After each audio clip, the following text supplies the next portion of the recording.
On va juste s'asseoir un peu au salon? Alors nous, on a suivi ce parcours qui s'intitule « Le parcours pour s'initier à l'éducation de la foi des adultes ». On l'a suivi avant la pandémie et on le suit à nouveau pour une deuxième fois dans le but de devenir nous-mêmes des formateurs parce que ce qu'on a appris au cours de cette formation-là, ça nous a vraiment redonné espoir.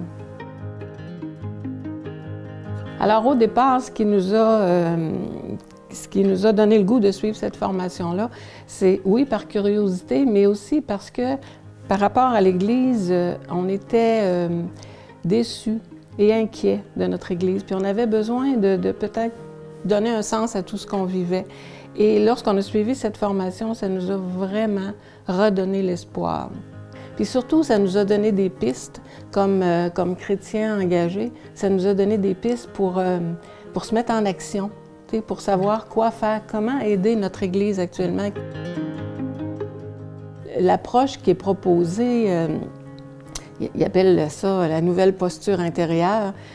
Pour nous autres, ça a été un peu une révélation aussi parce que se mettre en mode écoute, en mode dialogue avec l'autre, on n'était pas habitué à ça. On était davantage habitué à transmettre un contenu, à transmettre un savoir. On n'a pas été habitué à dialoguer dans notre Église. On a été habitué à écouter.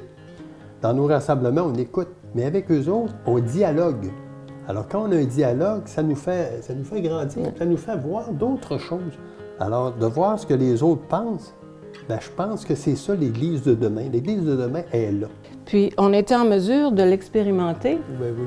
On est dans l'équipe de préparation au baptême, donc on rencontre des jeunes parents qui se préparent à faire baptiser leur enfant. Et on a expérimenté cette nouvelle posture. Puis, on a été étonnés de la réponse. Les gens ont répondu. Ben oui. Et ils sont porteurs de fragments de foi, les jeunes.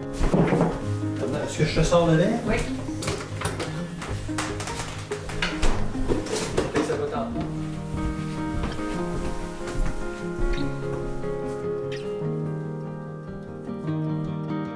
Puis notre rôle un peu dans ce dialogue-là, c'est d'être des témoins.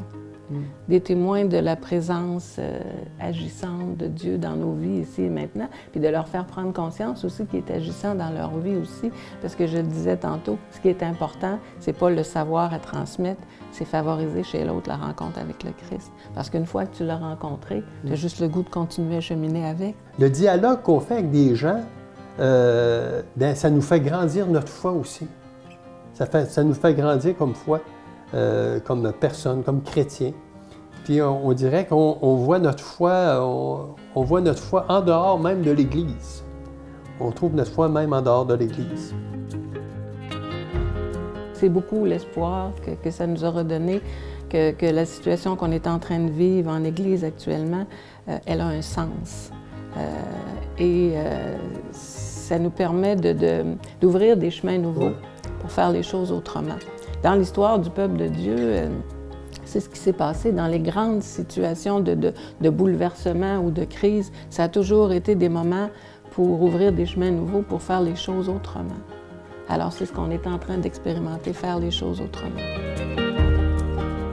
Ceux qui ont le goût de se ressourcer sur le plan personnel, ça peut être un ressourcement, mais ça peut être aussi une occasion de discernement pour savoir si vous êtes appelé à être des collaborateurs, à vous engager en Église, parce que l'Église de demain, c'est les laïcs. Puis, moi, j'aimerais aussi dire aux équipes pastorales, on est là pour les aider.